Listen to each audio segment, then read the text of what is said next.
मेरो नाम चाहिँ रामविलास दास,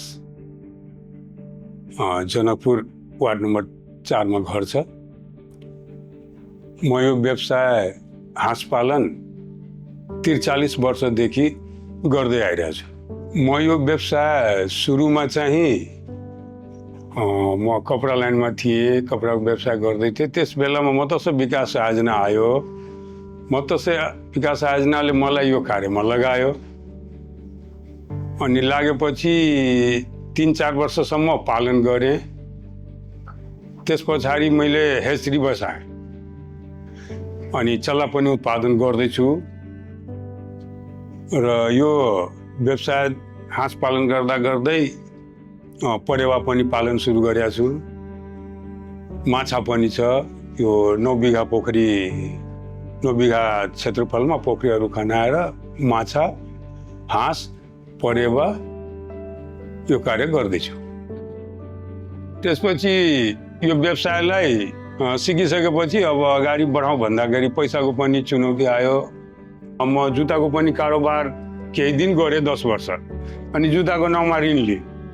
अनि जुत्ताको नाउँमा ऋण लिएर राम्रो व्यवहार उहाँहरूले गर्नुभयो, एनआइसीले। म व्यापार पनि ढङ्गले गर्थेँ। अनि 10 वर्षमा जुत्ताको चाहिँ खतम गरेँ त्यो व्यापार। फेरि यही व्यापारमा म लागेँ। यो व्यापारमा लाग्दाखेरि फेरि यो व्यापारमा ऋण लिएँ त्यही ब्याङ्कबाट, एनआइसीबाट। अनि ब्याङ्कको अहिलेसम्म जति हेर्दाखेरि पनि राम्रो लाग्यो मलाई एनआइसी। अनि गर्दा गर्दै यो व्यापार म अधिराज्यभरि फैलाएँ। अनि अधिराज्यभरि पुर्याएर त्यो बेलादेखि गर्दा गर्दै छिमेकी राष्ट्र हाम्रो भारतमा पनि गएर छेउछाउमा उहाँ पनि हाम्रो माल गइरहेको थियो। र उहाँहरूले पनि गभर्मेन्ट, इन्डिया गभर्मेन्ट पनि सहयोग मलाई गर्यो।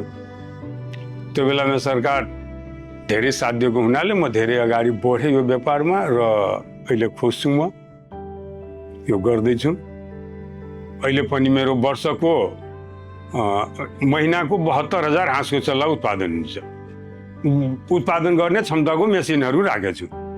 र अहिले प्रति हप्ता 4,000 देखि 5,000 सम्म चल्ला उत्पादन हुन्छ हाँसको।